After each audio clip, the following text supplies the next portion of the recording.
நேத்து போட்ட வீடியோட தொடர்ச்சி தாங்க இது. கீரைய நுள்ளி எடுக்கிறேன்னு சொன்னேன்ல, சரி அந்த கீரைங்கள எல்லாம் பறிச்சுட்டு இருக்கேங்க. பார்த்தீங்கன்னா, இடையில பாலக்கீரைலாம் முளைச்சு நிக்குது. ஆனா, பாலக்கீரை நான் விதை போட்டது இல்லைங்க. இப்ப மாடி தோட்டம் எல்லாம் தூத்து வாரி நம்ம போடுறோம் பார்த்தீங்களா, மண் கலவை கூட சேர்த்து போடுறனால, ஃபர்ஸ்ட்டு நட்டு விட்டுருந்த பாலக்கீரையிலேருந்து விதை விழுந்திருக்குதுங்க. அதுதான் இப்ப முளைச்சு நிக்குது. இப்ப மழை லைட்டா துள்ளி போட்டுக்கிட்டே இருக்கனால, அழகா முளைச்சு வந்துகிட்டு இருக்கு. கீரைங்க எல்லாம் நல்ல சின்ன கீரையா ஃப்ரெஷ்ஷா இருக்கு.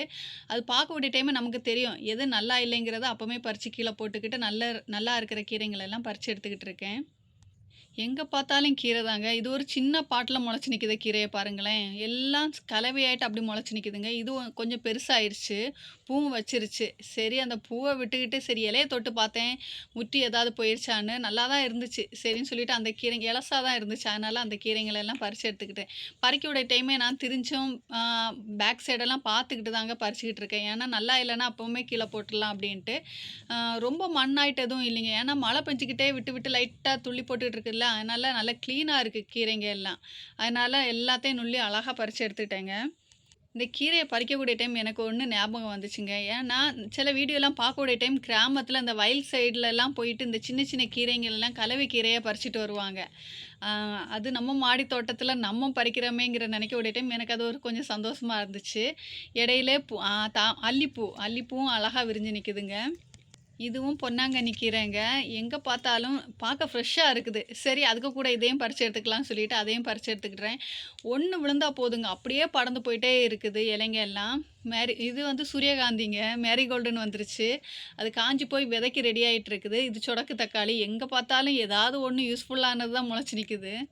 இந்த ஃப்ரிட்ஜ் பாக்ஸ் ஃபுல்லா கீரை, என்ன கீரைன்னு சொல்ல முடியாது. அவ்வளோக்கு நெறைய கீரைங்கலாம் மிக்ஸ் ஆயி வளர்ந்து நிக்குதுங்க. பசலைக்கீரை ரெட் கலர் அதுவும் இப்போ மெதுவா அப்படியே வளர்ந்து வந்துகிட்டு இருக்கு. இந்த ஃப்ரிட்ஜ் பாக்ஸ்க்குள்ள தாங்க சிவப்பு தண்டு கீரை போட்டிருந்தது. ஆனா, சிவப்பு தண்டு கீரை 1ஓ 2ஓ தான் நிக்கிற மாதிரி இருக்கு. சின்னதா விதை போட விட்ட டைம் நெறைய நின்ன மாதிரி இருந்துச்சு. எல்லாம் எங்க போச்சுன்னே தெரியல. அதுக்குள்ள நிக்கிற களைச்செடிங்களா தான் நெறைய கீரைங்க நெறைய முளைச்சு நிக்குது. இது நுரைப்பீர்க்கன் சின்னதா இலை வைக்க தொடங்கிருச்சுங்க.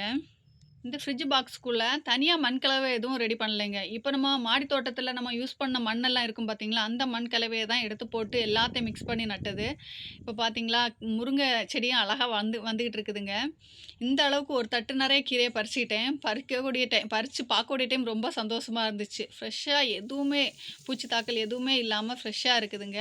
கீழ வந்தோனே கொத்தவரங்கா விழுக்கு ரெடி ஆயிடுச்சுங்க. இது கீரை கூட இருந்த ஒரு வண்டுங்க. சின்னதா பார்க்குறதுக்கு அழகா கோல்டன் கலர்ல மின்னிக்கிட்டு இருந்துச்சு. சரி எடுத்து வெளியில கொண்டு விட்டுட்டேன். அ பொடி பொடியா நறுக்கி போட்டு கீரை குழம்பு தாங்க இன்னைக்கு பண்ணது. இன்னைக்கு சூடா கீரை குழம்பும், கொத்தவரங்கா விழுக்குங்க. இந்த வீடியோ பிடிச்சா லைக் பண்ணுங்க. சப்ஸ்கிரைப் பண்ணுங்க. Thank you.